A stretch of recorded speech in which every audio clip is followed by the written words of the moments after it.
Hi friends, welcome to episode 35. Yes, episode 35 of the Quirky Monday Craftcast. My name is Kalisha and you can find me anywhere online as Nadira Tani. Thank you so much for being here today. If you're a new viewer, thanks for coming to hang out. If you are a returning viewer, thank you so much for coming back again. And I will pause a second to say I am super excited that we have made it to 400 plus subscribers. I don't even think I know 400 people. That is a lot of people. Holy cannoli. Just as I promised in the last episode, I will be filming my happy dance. So we will cut away to the best dance that you've ever seen.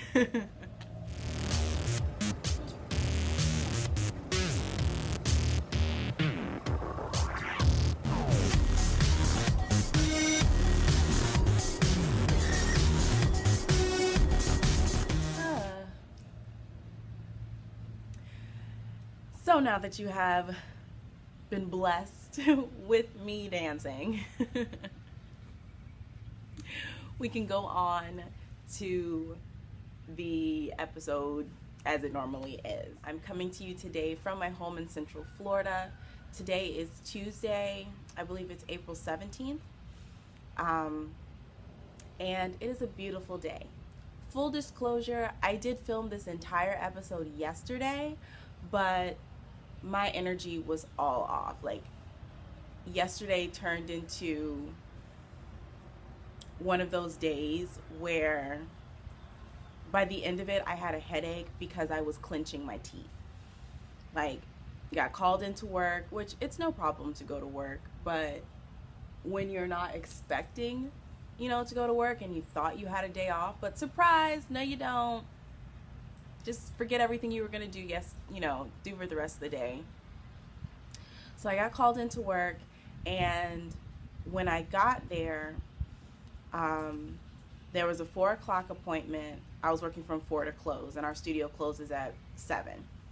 There was a 4 o'clock appointment that didn't show up.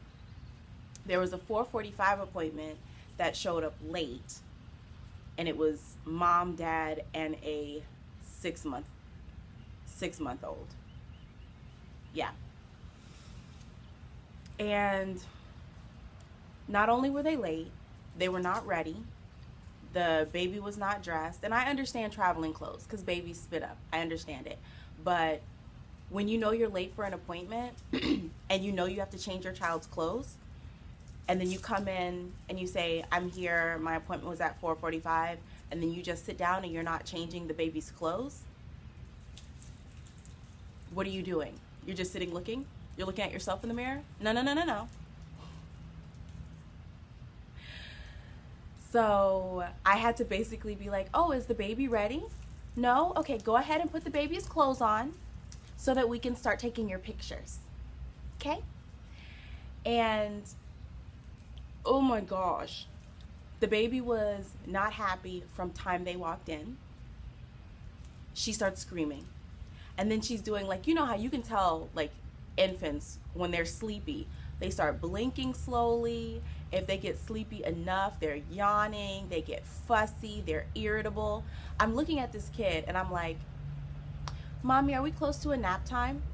And she's like, oh yeah, we didn't, this would have been her nap time, but we're doing pictures instead. No, guys, if you have children and you have never taken your young child to a portrait studio for pictures, the time not to do it is during nap time. Do not do it right before nap time when they're about to get tired. Do not do it at nap time when they should be sleeping. That is the perfect way to piss off your child. All right, I'm down off of that soapbox. So I decided this morning when I got off and had an actual day off that I was gonna refilm so that, you guys don't get weird energy, Kalisha. You get friendly, Kalisha. Plus, you get one more day of craftiness So things have more change to them. So Tootie, are you going to be taking over this episode again? Just a little bit? Well, if you sit on my lap, you have to sit still. I can't be petting you. I need both of my hands. But you need my hands too? Yeah? This is my life, guys. Kiva, don't get attacked by anything in the bushes, please. All right. So, let's see. That's everything, like, kind of like a little update or whatever. I do want to mention that Melody of the Melody Crochet podcast and I are co-hosting the As Seen on TV Cal, where you can knit, crochet, weave, make something that you have seen on TV.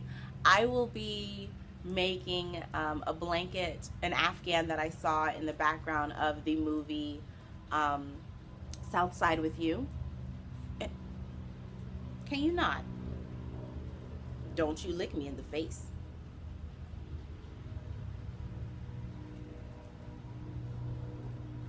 Thank you. I will be making the Afghan that I saw in the background of the movie South Side with You, and I'll put a picture up here.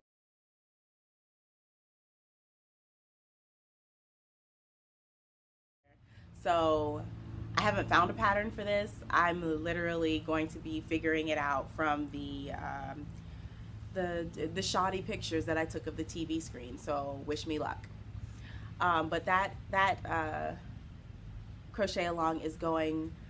It started last Friday, I think, and it's going until June 1st. So the chatter thread is in Melody's Ravelry group, and then the finished object thread will be in my Ravelry group. And links to everything will be down below. Details about the crochet along will be down below as well. So that will bring us right into finished objects, and I have one.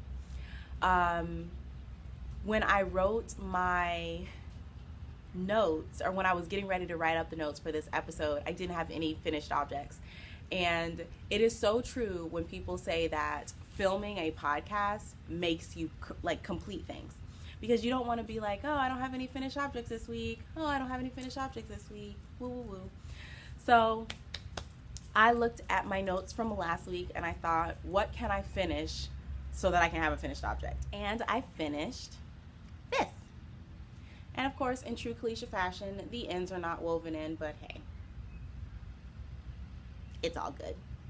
So this is my Orion beanie pattern, or Orion hat. I can't remember what I called it. But this yarn is leftover yarn from my Puppy Love shawl that I finished last week and that I showed. It's a super simple beanie. It's made all with double crochets, chains, and single crochets, and that's US terms. Yeah, and let's see if I have a little bit of yarn that's left over. Yes, this is how much yarn was left when I finished. So almost had a yarn chicken situation going on, but didn't.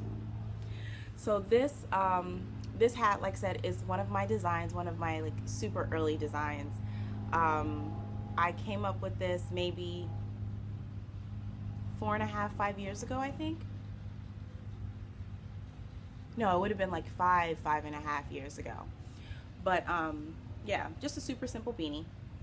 Now, a couple episodes back, I was talking about this beanie and the pattern, and mentioned if anybody wanted to test it for me, just to make sure that it made sense, to, you know, reach out to me. And I got contact by one of my friends on Instagram.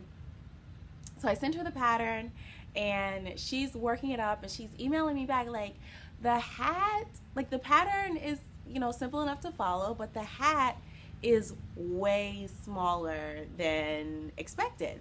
So I was like, oh man. So I glanced at the pattern and I was like, oh, I didn't put any gauge information in, so maybe that's it. So I measured gauge and I sent it back to her, and she's like, okay, I'll try it again. And I haven't got contact back from her, or I hadn't got contact back from her yet. So I just, you know, left it, and because there's no like rush for this or anything. So last, when did I pick this up? When did I do this? I think I did this Sunday. Yeah, I did this Sunday night. So I picked up my pattern and I started crocheting from it, and I got to row 3 and was like, that doesn't make sense. So I ripped it out and crocheted it again, and it was still wrong. So then I looked at how I had written the pattern, and essentially I had written it in such a way that I missed a stitch, or I left out a stitch in between the first 2 increases, which as you're working the pattern and as you're increasing, like in the circle bit, like the crown of the hat, it deleted out an entire wedge. So when she made up the pattern, let me see, her hat was missing all of this. This entire segment that's going down here, her hat was missing because of the mistake that I made in writing it. And when I realized this, I was like, oh my gosh, this is so embarrassing. So I fixed it, and then I sent a message to her like, hey, it wasn't a gauge problem. You read what I wrote correctly. I just wrote it wrong. So I'm going to update that pattern, send it back to her so that she can make the hat the way it's supposed to be made. But yeah, it's just a testament to, if you want to write patterns or design anything, I feel that it's really important to definitely to get other people to test your patterns, because the way that you comprehend and explain a certain idea may not be the same way that is understandable to other people. So that's definitely something that I recommend. And also making the item from your pattern, strictly from your pattern, because the reason I did not catch that error is because in my mind I knew what I was supposed to be doing, so I wasn't actually following the pattern. So yeah, so it's definitely a good idea to go back and knit or crochet directly from your pattern, like completely objectively. So yeah, that's my only finished object. Oh, also, since this hat is so simple and it works up really fast, like less than an hour, I am going to put it up as a free pattern. I don't know where I'm going to put it up. Most likely Ravelry. There is a Quirky Monday Craftcast blog, but there's nothing really on it, so I might post it there. We'll see. I will let you know. So if you are interested in making an Orion hat, it's named Orion because that is my favorite constellation. This is my favorite hat to wear. Ta-da. Nothing spectacular or fancy. But if you would like to make an Orion hat, it is a worsted weight, super lacy, like slouchy beanie, like small tam size hat. So if you are interested in that, keep a look at the description bar. Wherever I put it up, I will put a link down there. Finished objects, done.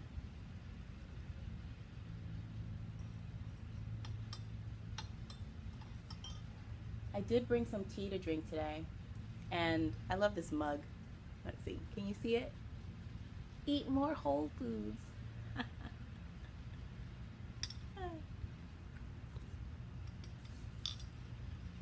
I am drinking rooibos tea, which is my favorite kind of tea. It makes me laugh because rooibos is actually a bush, and my husband, as I mentioned before, at least I think I've mentioned, he's Jamaican and Trinidadian, and his parents, not even just his parents, like he has said things before like, oh, you know, whenever you go to like an old West Indian person's house, they always have bush tea. And you're like, what exactly is this? Don't worry about it. It's good for you. So when I first started drinking rooibos tea, it made me laugh because I was drinking actual bush tea. So that will take us right on to works in progress. 2 of them, you will not be surprised at all. First up is the braiding party hat, the slouchy version. Ta-da! It probably looks a lot the same to you, but last episode I was to here, so in a week and change I've worked up to here. I think I'm going to do one more repeat of the cable pattern and then start working the crown decreases. I am low-key nervous about the crown decreases because I worked them out for the fitted beanie, which is the original design of the braiding party hat. So I worked out those decreases, and I don't know if they are going to work the same way for the slouchy version. Now, because the slouchy version, the body of it is basically 2 times wider. It's double the size is what I'm saying. So fingers crossed those decreases work out well. I will be putting in a lifeline after I do this last 2 cable repeats, or no, this last one cable repeat. I'll put in the lifeline, and then I'll do the decreases. But this hat will soon be done. Hallelujah. Yeah, that's it. That's it. Is there anything else I need to say about this hat? No. Nope. Well, actually, let me not act like everybody knows what the hat is. The braiding party hat and the braiding party slouch are patterns that I'm developing, and this one is going to be, the plan is for it to be big enough to like stretch over my hair and not make me look like a mushroom. So that's the goal. The braiding party hat, the original, is just a fitted beanie that I made for my mom. This hat is being worked on, I don't remember. They are Chowgu 4mm needles, and this yarn is Joy DK in the silver cloud, in the cloud colorway. And Joy DK is a new DK weight yarn that Michaels has come out with. It runs about, I think it's $4.50 a ball, 100% acrylic, anti-pill acrylic. I don't know about that because it has been kind of pilling in my hands when I'm working with it. Maybe, I don't know what anti-pill means. I don't know. But yeah, so it's a good yarn though. It's nice and soft. And now that is everything. So this hat is probably only going to feature 2 more times on this podcast. Once when I get to the decreases, and then the next time you see it will be the finished object, because I'm tired of showing it to y'all, and I'm sure that y'all are tired of seeing it. That's it. My next work in progress is my stripy sock for Candace of Pin Feathers and Pearls is hosting the Stripy Socks Cal, so I will be entering it there. And then the pattern is the Exceedingly Vanilla Sock by Amanda Steck, also known as Andy of 10,000 Stitches podcast. So this is how far I have gotten. I've got the leg, the heel, and I just finished the gusset decreases this morning.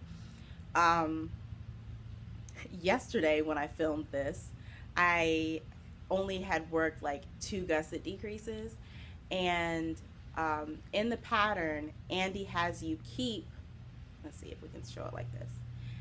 Andy has you keep all of the gusset stitches, the heel stitches, that's it, all of the gusset stitches and the heel stitches all on the back needle. So you have like a bazillion stitches on the back needle, and then on the front needle you just have your front stitches. and then you work your decreases, your gusset decreases on the beginning and end of the back needle. When I first started doing the gusset decreases, the way that she had it set up wasn't like gelling in my brain. Like I couldn't, like I was just like, no, that's confusing. So I split the stitches this way, which is how you would normally do it for like a regular heel flap and gusset. Your start of the round would be the back of your heel, and then you would have a decrease in the middle of that needle, and then working magic loop, the rest of your loop would come out the front, like the middle front, and then you would work on the back needle and have a decrease in the middle of that one. And that worked fine in my brain. Like I had that. So when I went to do the pattern Andy's way, I was like, no, can't do it. And I just went like the traditional way. But then this morning when I got up, I was like, you know what, Kalisha, give it a try. So I switched the stitches around so that I had all of the stitches on the back needle and then just the regular ones on the front needle. And it was actually not as difficult as I was making it up to be. Like when I just trusted that this makes sense.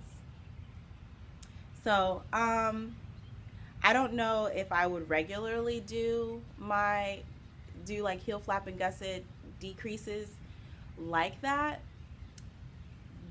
primarily because I'm not gonna do heel flaps and gussets. They take too long.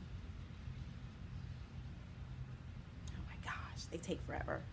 But this is my first contrast heel flap and gusset, and I'm pretty okay with this.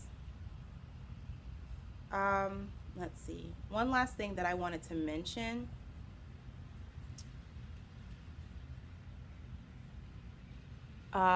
These are my SSK decreases.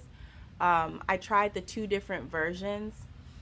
Somewhere I had read that if you do SSKs, which are traditionally slip S to knit, slip S to knit, slip S to knit, knit 2 together through the back loop.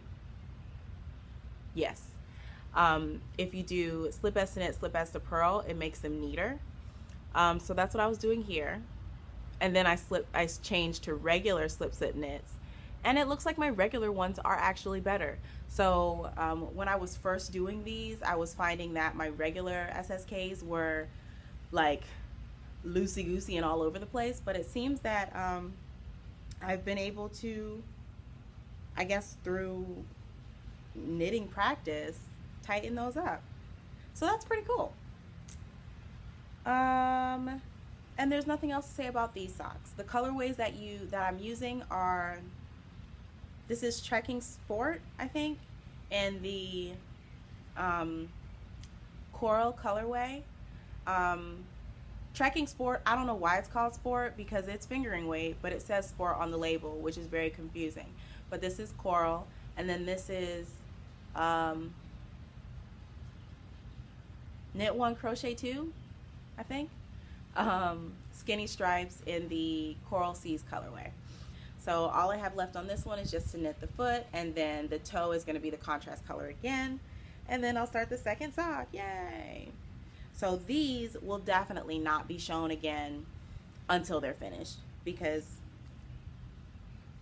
they're vanilla. Done. Oh, look at my little, I don't know what I was about to call this. It's a dolphin. Look at my little dolphin. Just hanging out there. So those are the 2 works in progress that you guys have been seeing regularly. Now this next one hasn't been on the podcast for a couple weeks. I'm super stinking excited to show it to you guys. Like I can't. Woo!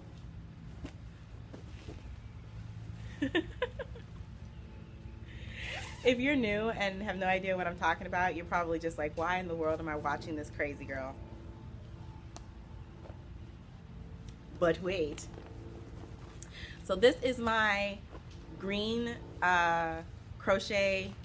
It needs a name, guys. It needs a name. This is my green top-down raglan crochet cardigan with cable front bands, y'all. I'm so crunk.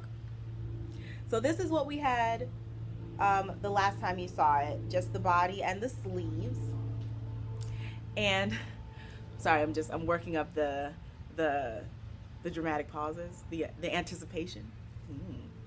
I had this grand idea of this cardigan having these 2-color cabled front bands, and the base color was going to be this, which is Aaron Fleck by Red Heart Super Saver, and then the cable was going to be in this, I think it's Patty Green.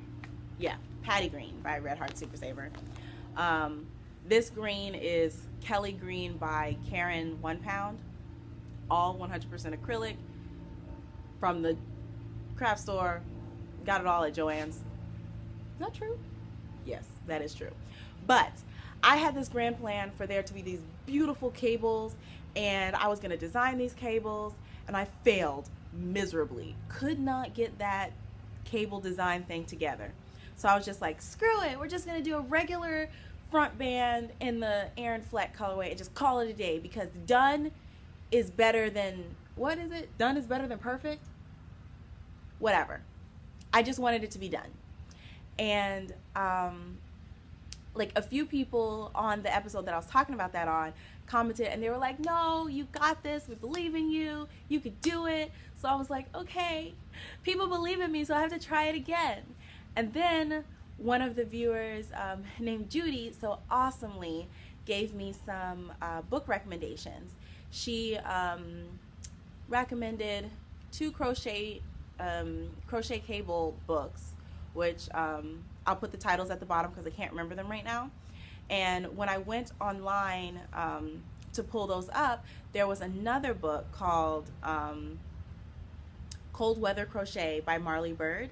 And in that book was a hooded scarf called the Green Mountain hooded scarf. And it had a cable, like that was about like that thick, a cable across the front like this. And I was like, that's the cable that I want to do. So I basically took that chart and I worked it up as a 2-color cable. And this is what we have, guys. Oh my word. Yes. I am so excited with this. It is in desperate need of some serious blocking action because this part I think is working up thicker than this. I also may have done too many rows on this as I'm connecting it, but you know, whatevs.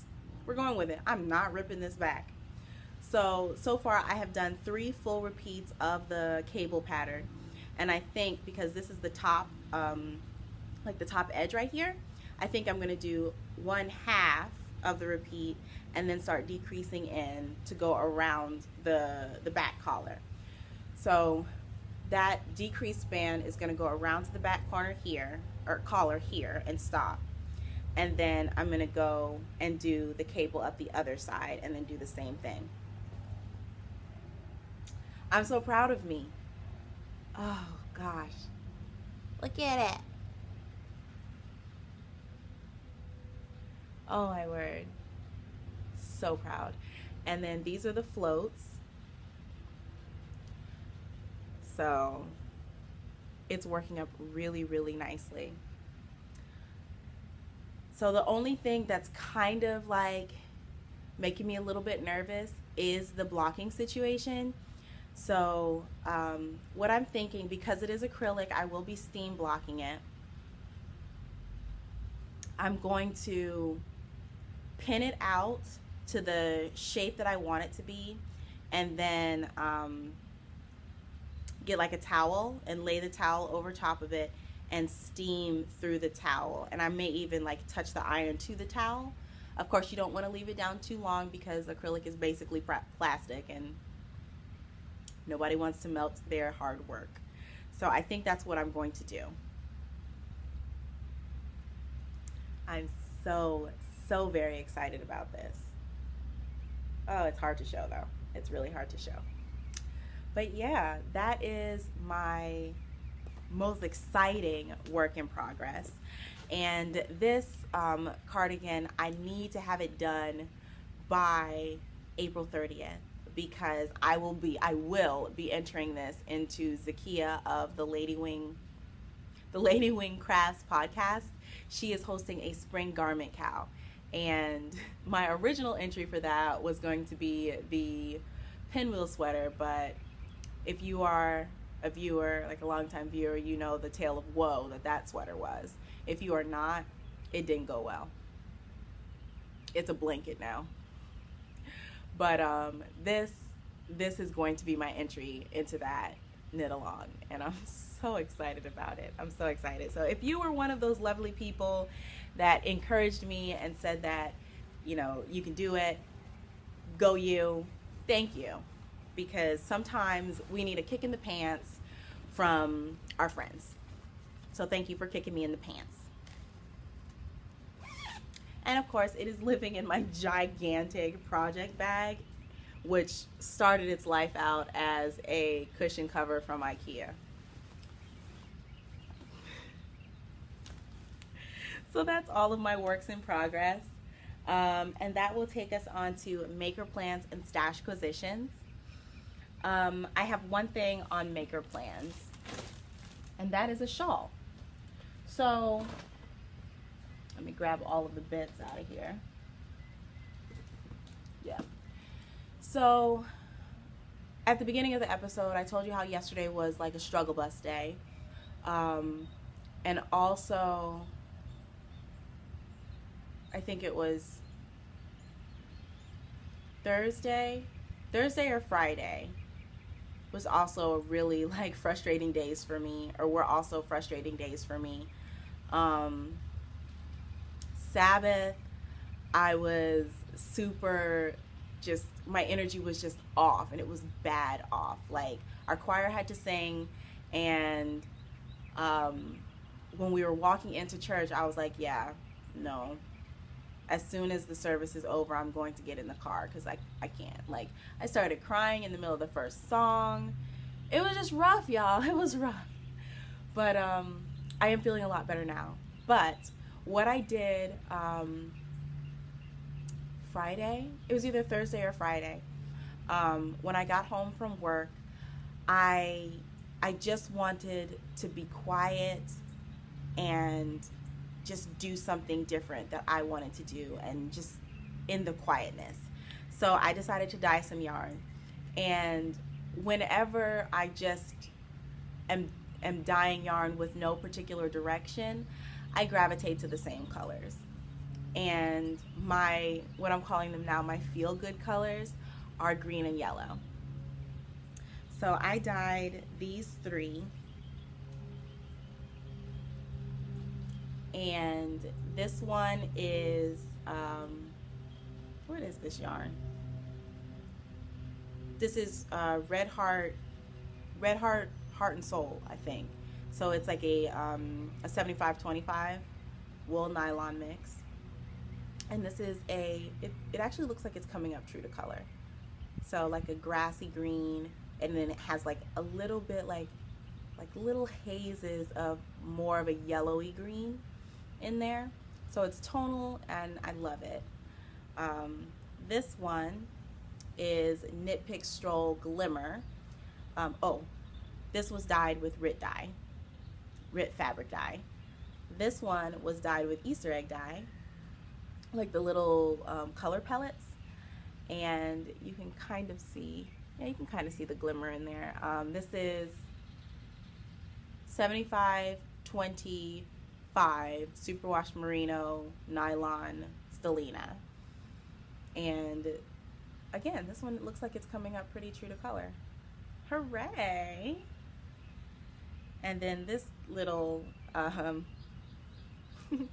this one was also dyed with Rit dye, and this is the Deborah Norville Serenity Sock.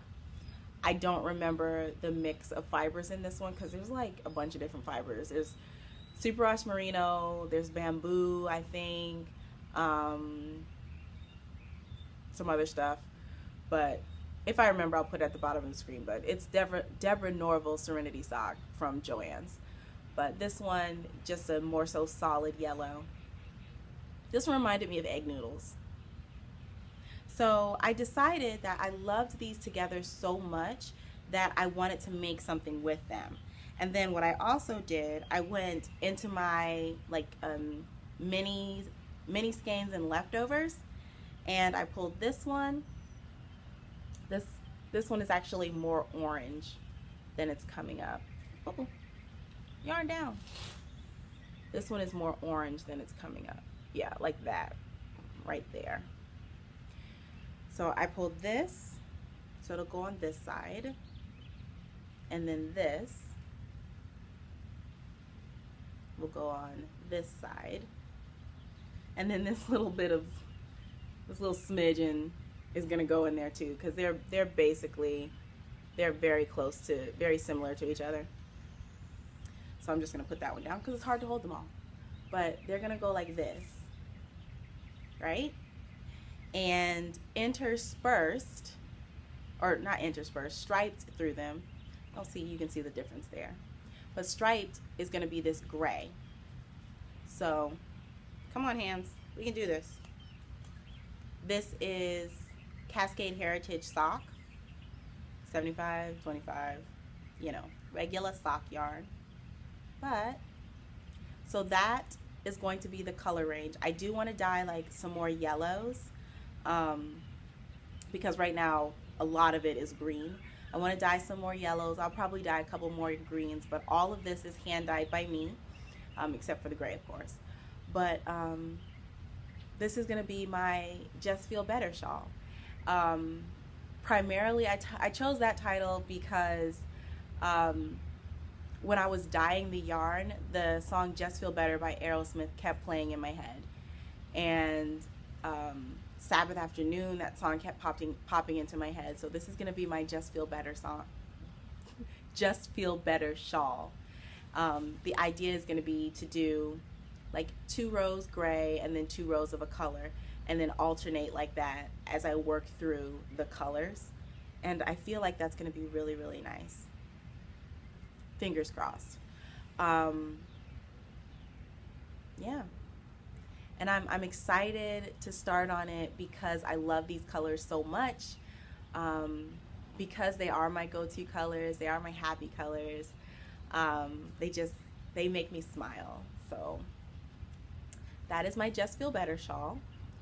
And actually, Hannah of the Cozy Cottage Crochet Podcast is going to be starting a Love Yourself Cow. I think that's what it's called. And it starts at the beginning of May. So whips are included, so I will be casting this on soon. I actually don't know. I say casting on, but I don't know if I'm going to be doing knitting or crochet. We'll figure it out. So that's that. And then,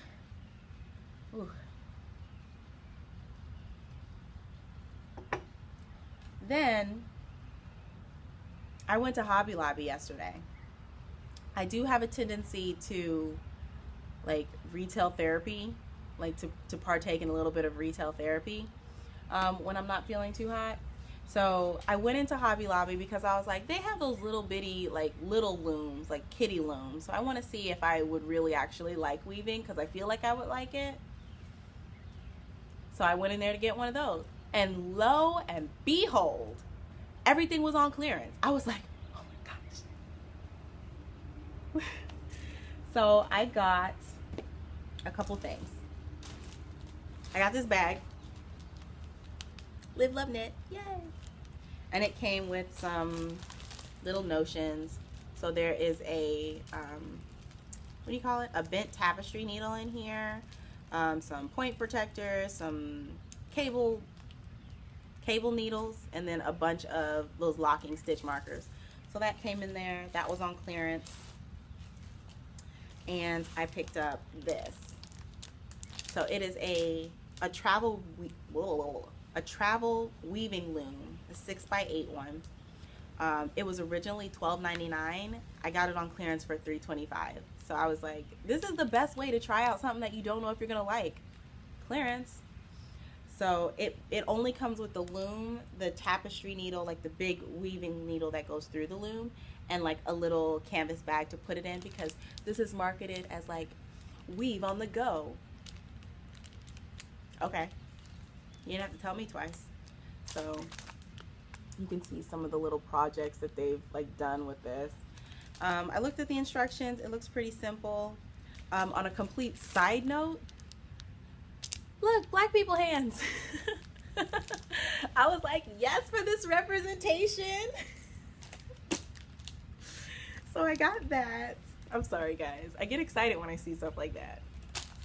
And I also got this one. This one is a weave it and leave it. So you're supposed to leave your weaving on this particular loom. I'm not gonna do that. But this one, I basically picked it up because it had like the cotton string that you're supposed to use for warping, and then some yarn in it and whatever like that. But this one was $19.99 original price, and I got it on sale for $5. So hello, look at that. And then yeah, so that's pretty cool. So I will probably be trying these out today. I have my first, was it my very first? No, it wasn't my very first hand spun, but I have some of my early hand spun that I think would be really cool in a weaving, because I don't know what I want to do with it. And right now it's just sitting in a cake, and I want to use it in something because I love it. So I got those. And then I got this set of knitting notions because it was on clearance. I really got it because there was a set of those like snips that look like the razor blade, like 2 razor blade scissors. I don't even know what I did with them. I had them for like all of 5 hours and I lost them already. What is life? And then, oh, lies, they're in here. I put them in the bag where they belong. That is such a satisfying sound. And the last things that I got were these other things that I wanted to try. So I wanted to try counted cross stitch. I don't know if this is really something that's gonna stick, but they were 50 cents, so why not? I got, oh, hello, hello, hello. You Are My Sunshine and Special Teacher. My mom and my mother-in-law, yeah, my mom and my mother-in-law are both teachers, so I'm gonna make one for each of them. Oh, that was upside down. So yeah, that is everything that I got from Hobby Lobby. And then when I got home yesterday, we got a delivery. My husband is a teacher, so he is he has signed up to use this teachers bulk ordering website where like, it's like ridiculous bulk. Like, oh, you need 5,000 pencils? Okay. You need 700 straws? Okay. You know, stuff like that. So he ordered some things for his classroom, and while he was scrolling on the website, he says, oh, Kalisha, they have buttons. Do you want buttons? Sure. This many buttons came. And they're all different, so that's pretty cool. So I'm excited to try, like, to put together like projects to actually use these buttons. So my button collection is healthy. And there's matching buttons, which is even better. And then he also got me some yarn. And because of the type of site it is, you can't choose what you get. So it said for the yarn, it was like bag of yarn, 10 balls per bag or something. And you got, I think it comes in sets of 3. So it was 10 balls per bag, and then you get 3 bags. So I ended up with 30 balls of this yarn, this mystery yarn. So this is what came. Ottawa yarn. It is by Creative World DMC. Where is this? I don't know. Where are you from?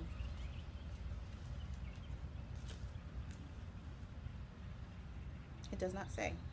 Made in Italy. But it is a super bulky 70% microfiber polyacrylic, 30% wool. And yeah, so it's just a super chunky blue yarn. I mean, it's not like any spectacular thing. It does feel a little bit scratchy, but whatever, it was super cheap. So I have 30 balls of this. So when I opened it, I was like, somebody's getting a sweater. But I think what I'm gonna do with it actually is something baby related for my friend Ricky's baby. Yep, so 30 balls of Ottawa yarn. I can dig it. So yeah, I will put the website in the description bar. So if you are a teacher or have a teacher in your life that will be interested in like bulk ordering, like teacher supply things, and the website also carries like extra stuff. But I guess this would be a teacher supply if you're an art teacher. Whatevs. But I'll put that at the bottom so that you can check that out. That might be of interest or use to you. So that is all of my stash acquisitions. And that will bring us into Black Fibers, Black Threads. Now, this week on Black Fibers, Black Threads, we're going to be talking about mud cloth. And mud cloth is a type of fabric that is from the country Mali. And I'll put some pictures of like examples of mud cloth.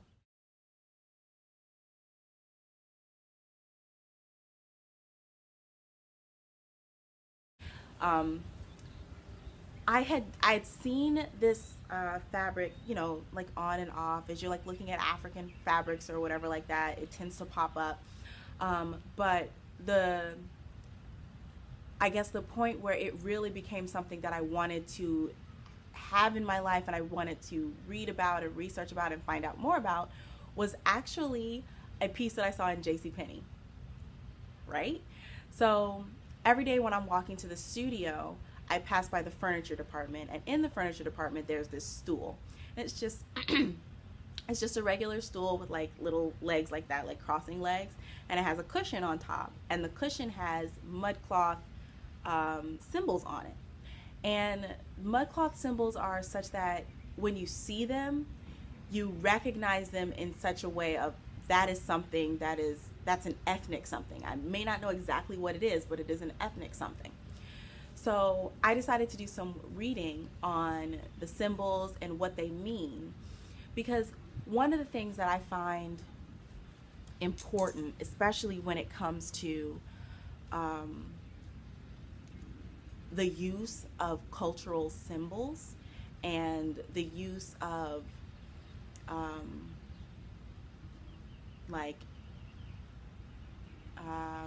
things that are specific to a particular culture, is knowing what they mean before you use them so that you can use them properly. You know, and then also knowing if this is something that should be used, because there are cultures that have like different symbols that are reserved for like elders or reserved for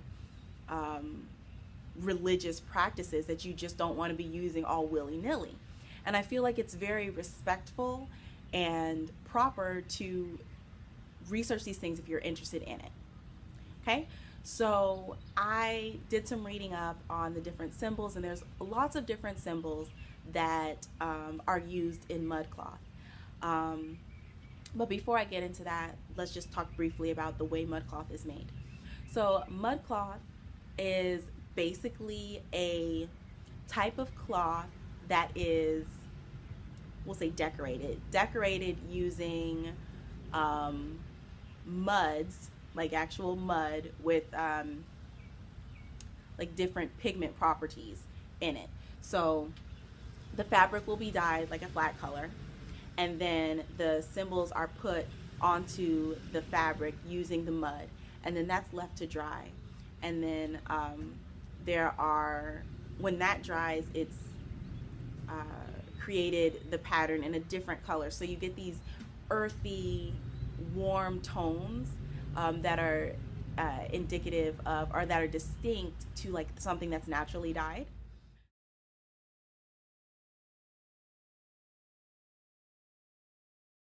So just like reading about the process is really cool. I did find like a DIY, like make your own mud cloth kind of like tutorial that uses fabric, and I think it was bleach pens. So it definitely does lend itself to being something that you can do with a child. Like if you want to have like a multicultural experience or something like that and learn about something that may be different to you, definitely something that you can expose your children to. But like I said, there are various different symbols, and when I was researching them, I did write down some of my favorite symbols. Let me flip back and find my sheet. Okay, so here are some of my favorite symbols. So the first one up top is basically a circle with a dot in it, and that represents family, love, community, things like that. Then you have these sideways chevrons, which the story of this is there was a farmer who had a favorite sickle, and the chevrons represent the motion of the sickle as the farmer was working. So I took that to mean like your favorite tool. This one here, and I'll bring it closer so you can see. This one is like, what would you call those? Like the shape that's on top of the, why am I describing this? You can see it. But this shape or this pattern represents someone who is brave and fearless. Then you have the double chevron, or not chevron, the double zigzag here. It's called the iguana's elbow, which I thought was really cool. It represents good fortune because it said that when you find an iguana, it will always lead you to water. Then you have the three parallel lines, which is represents the spindle. And as a yarn crafter, of course, I had to write that one down. And then this cross with the round shapes at the ends of it is the calabash flower. And I just thought, you know, that was pretty. The checkerboard is called the panther skin.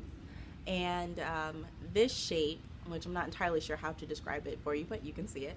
This is snake bones, and that's another symbol that represents bravery. And then the last one is just this decorative pattern. So basically what happens with mud cloth and the meanings. Now that's not an exhaustive list of the symbols. There are more symbols, but these are the ones that just resonated with me. The mud cloth artist will take the particular symbols and arrange them on the cloth to tell the particular story. So I wanted to do something that was, you know, similar to that. And I was thinking about my Art and Soul poetry family, and I came up with this design. I'll put it just right here. We'll put it just right here, and don't worry about my other scribbly notes, whatevs, but you guys can see here. So this, we have the farmer's favorite tool or favorite sickle. We have the spindle, the circle with the dot for family, and then it's reversed. So I took this to mean, as a poet or as a writer or a creator, this is my family. And what my family does is they spin, and they're spinning poems from words. And then our pens or pencils or computers or whichever thing we use to communicate those poems, those are our favorite tools.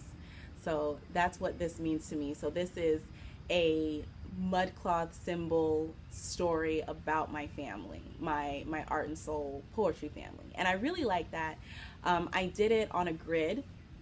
So the first thing I'm going to try with it is to do a 2-color crochet, where I'll be working, you know, side to side. And I also, because it's set on a grid, I figure I can bead it. And I think this will look really awesome with like black and gold beads. So I'm super excited to try that out. So yeah, I definitely encourage you to take a look at some mud cloth. The patterns are beautiful, just the way that they're put together. They're just, some of them are very breathtaking. And I recently went to an African store that's in Orlando called Three Masks, and they have a huge collection of mud cloth.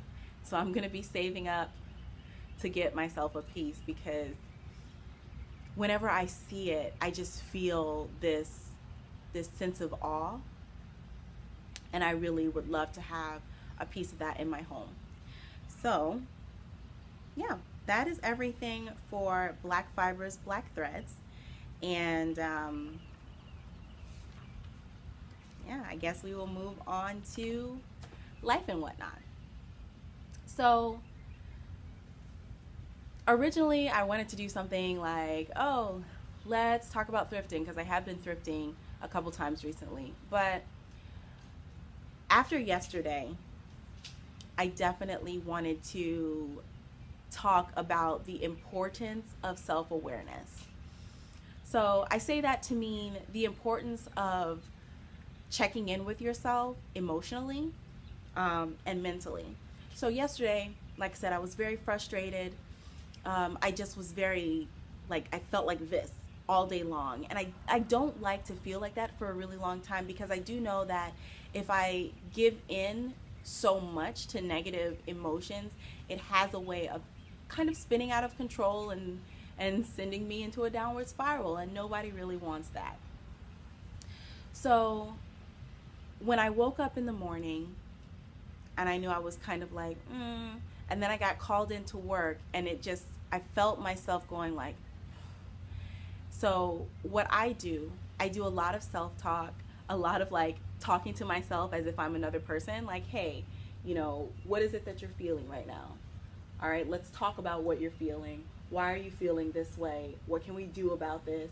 And then I'll be like, well, I'm feeling frustrated because, you know, I feel like this is a last minute thing, and I don't like things that are last minute, and now I have to rearrange my whole day. And it's just very frustrating because I had a plan, and I don't like it when the plan changes. And then I go back, and it's like when people say like, oh, you're not crazy if you talk to yourself, you're crazy if you answer yourself. I kind of want to like poke them in the nose, like, no, because I do talk and answer myself. But I find it very enlightening in a way. So as I'm talking out what I'm feeling, I can come up with ways that either I can address what it is that I'm feeling and make a change, or acknowledge that what I'm feeling isn't going to change. Like, you accepted the shift, you're going to work. That's not going to change. So what needs to change is the way that you look at it. Your perspective needs to change.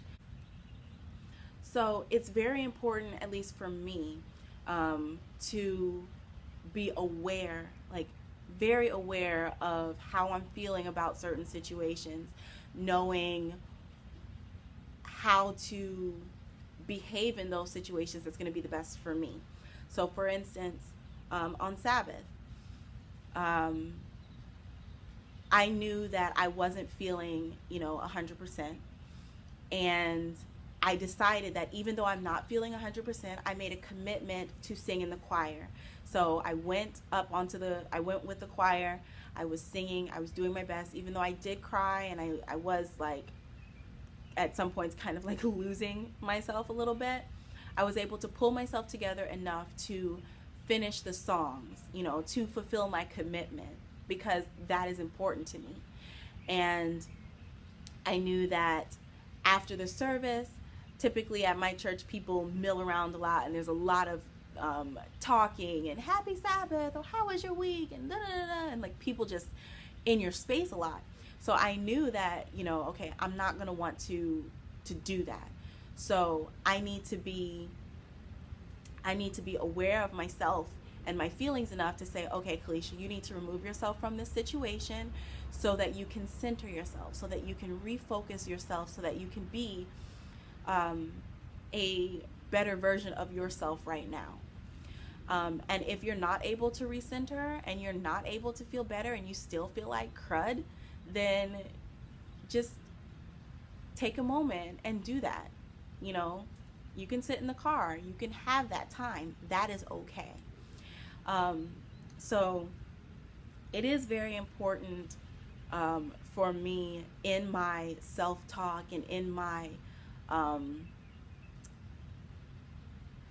addressing or acknowledging what I'm feeling, to tell myself that these feelings are okay, you're all right, but also to make the effort not to just wallow in them.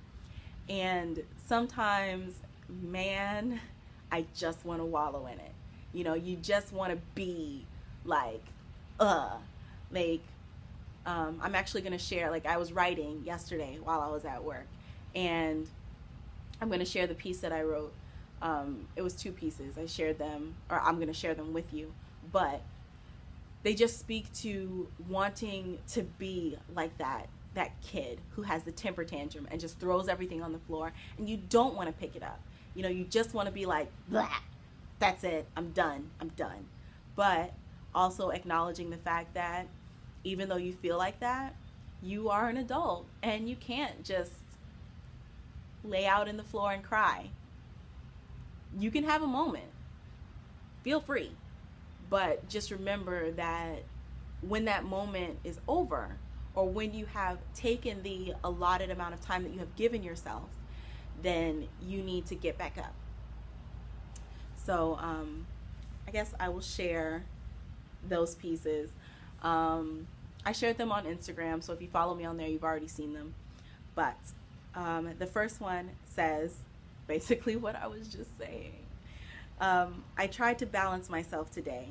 Tried self-talk, deep breathing, refocusing, and still I'm feeling like a soggy blanket. A soggy short blanket. A soggy short blanket on a breezy night. I am a ball of frustration, an angry toddler in a 32-year-old body, a temper tantrum on the brink, and tears threatening.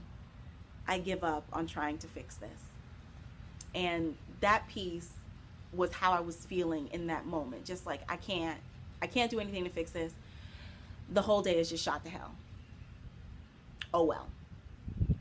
And then I just kind of like sat there grumbling and quietly temper tantruming because that late appointment was not dressing their baby. And then after I finished grumbling, I wrote this one. In the space between inhale and exhale, you can choose to believe that what you feel is not permanent. It's okay. You're okay. Sit a while, but remember to get up. That's it. So yeah. That's it. What you feel is not permanent. It's okay. You're okay. Sit a while, but remember to get up. And I love it when words like that come to me, because it's like a whisper, a quiet whisper that says, okay, but just remember this. And it's very comforting. So if you're just like me and you have those moments where you just want to flip a desk over and just be frustrated at the world, but you know you can't, or you have those moments where you're just so drained and overtired, and a sadness is trying to swallow you, acknowledge those emotions as they are real, but as they are emotions, they always will change. So it may be a while before they change, or they may change within the next 5 minutes. It's just remembering that they will change. A downswing always has to swing back up. You know, I tell myself that all the time whenever I'm feeling down. Like, yes, I'm in a downswing right now. I feel it. I am swinging down. But everything that swings down will swing up again. It's science. And I just find comfort in that.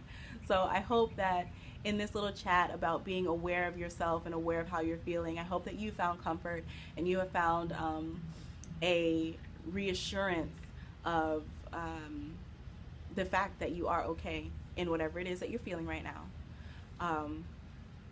And that you maybe try talking to yourself. If you don't talk to yourself, maybe try having a conversation with yourself and be honest in that conversation. Be honest and candid.